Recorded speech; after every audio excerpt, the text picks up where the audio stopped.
नमस्कार दोस्तों, मैं पुष्पेंद्र स्वागत करता हूं आपका इस वीडियो में। हम एनसीईआरटी कक्षा 10 के विज्ञान का पहला चैप्टर पढ़ रहे थे और उसमें भी हमने थ्योरी सेक्शन कंप्लीट करने के बाद हमने एनसीईआरटी क्वेश्चंस किए और हमने क्वेश्चन नंबर 15 तक एनसीईआरटी क्वेश्चंस हमने पिछली वीडियो में किए हैं। अब क्वेश्चन नंबर 15 से आगे यानी क्वेश्चन नंबर 16 से आगे आज हम इस वीडियो में करने वाले हैं। तो सबसे पहला प्रश्न है आपका, ऑक्सीजन के योग या ह्रास के आधार पर निम्न पदों की व्याख्या कीजिए और प्रत्येक के 2 उदाहरण दीजिए। तो मैंने आपको ये थ्योरी सेक्शन में और क्वेश्चंस में भी अच्छी तरीके से कराया है, उपचयन और अपचयन। क्या कह रहा है कि ऑक्सीजन के योग या ह्रास के आधार पर, आप चाहें तो इसे अपने आप कर सकते हैं, लेकिन फिर भी मैं बता रहा हूँ। अगर योग की बात कर रहा है तो उपचयन में क्या होता है, ऑक्सीजन बढ़ता है तो ऑक्सीजन में वृद्धि होती है, तो इसका मतलब यहाँ पर ऑक्सीजन का क्या होगा, ऑक्सीजन का क्या होगा, योग होगा। और अपचयन में क्या होता है, हाइड्रोजन की वृद्धि होती थी, ऑक्सीजन में कमी होती थी। तो हाइड्रोजन में जब वृद्धि हो रही है, ऑक्सीजन में कमी हो रही है, तो इसका मतलब इधर ऑक्सीजन में कमी हो रही है और ऑक्सीजन में कमी होने का मतलब है ऑक्सीजन में ह्रास हो रहा है। तो ऑक्सीजन में क्या हो रहा है, इधर ह्रास हो रहा है। तो ये हमारा हो जाएगा। अब क्या कह रहा है कि प्रत्येक के लिए 2 उदाहरण दीजिए। मैं पहले ही आपको ये उदाहरण करवा चुका हूँ इनके, आप इसको अपने आप से कर सकते हैं, उदाहरणों को आप अपने आप से कर सकते हैं। आगे क्वेश्चन है, क्वेश्चन नंबर 17, एक भूरे रंग का चमकदार तत्व है। ध्यान से समझना, यहाँ पर हमें तत्व दिया है एक्स, हमें उसका नाम नहीं बताया है, लेकिन क्या है, वो भूरे रंग का है और चमकदार है। एक भूरे रंग का चमकदार तत्व एक्स है, उस तत्व को वायु की उपस्थिति में गर्म करने पर, उसे वायु यानी ऑक्सीजन की उपस्थिति में गर्म करने पर वह काले रंग का हो जाता है। इस तत्व यानी एक्स जो तत्व हमने दिया है, उसका नाम नहीं दिया है, उस तत्व एवं उस काले रंग का जो यौगिक बनेगा, उस काले रंग का जो यौगिक बनेगा, उस यौगिक का नाम बताइए। तो ध्यान से देखेंगे, एक तत्व जिसे हम बोलते हैं कॉपर, कॉपर को अगर वायु की उपस्थिति में, कॉपर को अगर हम वायु की उपस्थिति में गर्म करते हैं तो उस पर काले रंग की एक परत चढ़ जाती है, जिसे हम कॉपर ऑक्साइड बोलते हैं। तो आप लिखेंगे जो तत्व है, जो तत्व है वो क्या हो जाएगा, वो हो जाएगा जो तत्व आपका एक्स दिया हुआ है, वो क्या हो जाएगा आपका कॉपर, कॉपर हो जाएगा। और जो यौगिक है वो क्या हो जाएगा आपका, यौगिक है वो हो जाएगा आपका कॉपर ऑक्साइड।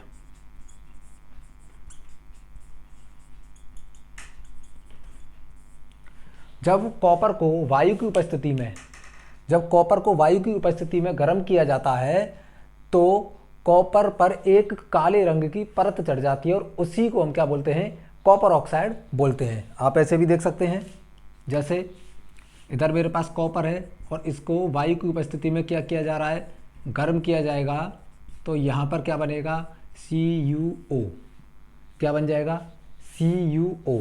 इधर इसे बैलेंस कर लेंगे, 2 इधर आ जाएगा, 2 इधर आ जाएगा, तो ये हमारा क्या हो जाएगा, बैलेंस हो जाएगा। तो ये क्या है, इसकी एक रासायनिक समीकरण भी बन जाएगी। कॉपर को जब वायु की उपस्थिति में गर्म किया जाएगा तो कॉपर पर जो परत बनती है, यौगिक बनता है, वो क्या आ जाएगा, कॉपर ऑक्साइड बन जाएगा।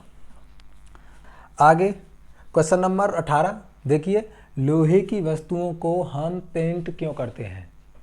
अब ये क्वेश्चन बताने लायक नहीं है, आप लोगों को मैं पहले ही बता चुका हूँ, क्वेश्चन भी कराए हैं, थ्योरी में भी बताया है कि लोहे की वस्तुओं को हम पेंट क्यों करते हैं। अब इसे तो हर कोई बता सकता है कि लोहे को जंग से बचाने के लिए उस पर पेंट किया जाता है, कि लोहा वायु यानी ऑक्सीजन और नमी की उपस्थिति में ना आए, जिससे वो जंग से बचा रहे। तो हम तो इसे आसानी से कर सकते हैं कि लोहे की वस्तुओं को हम पेंट क्यों करते हैं, लोहे की वस्तुओं को हम जंग से बचाने के लिए लोहे की वस्तुओं पर हम क्या करते हैं, पेंट करते हैं। और पेंट करने से लोहा वायु और नमी की उपस्थिति में नहीं आता है, इसलिए वो अभिक्रिया नहीं कर पाता है और हमारा लोहा क्या है, सुरक्षित बना रहता है। क्वेश्चन नंबर 19, इसे तो आप कर ही लोगे, क्वेश्चन नंबर 18 को ज़्यादा टफ नहीं है, कठिन नहीं है, बिल्कुल आसान क्वेश्चन है, आप अपने आप कर सकते हो इसे।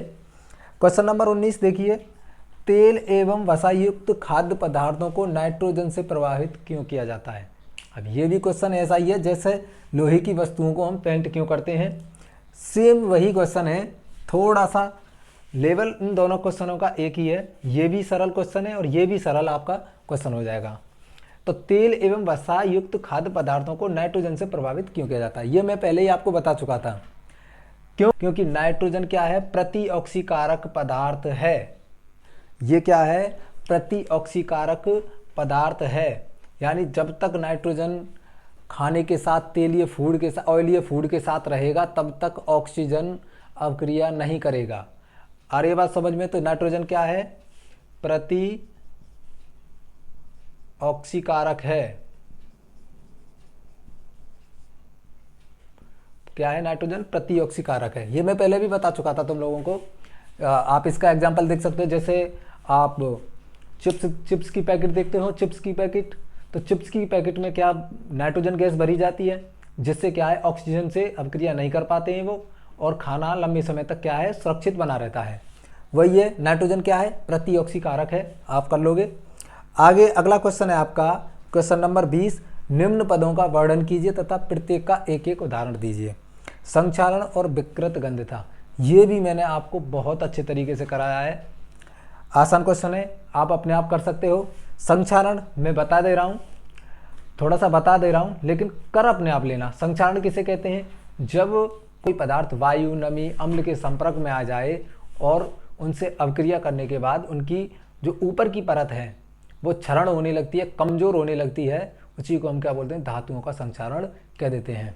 विकृत गंधता, विकृत गंधता जब कोई हमारा वसायुक्त भोज्य पदार्थ या तेलीय खाद्य पदार्थ लंबे समय तक रखे रहें तो उनके स्वाद और उनकी गंध में परिवर्तन आ जाता है, उसी को हम क्या बोलते हैं, विकृत गंधता बोलते हैं। ये मैंने तुम लोगों को पहले ही करा दिया था, ये क्वेश्चन आप अपने आप से कर लेना।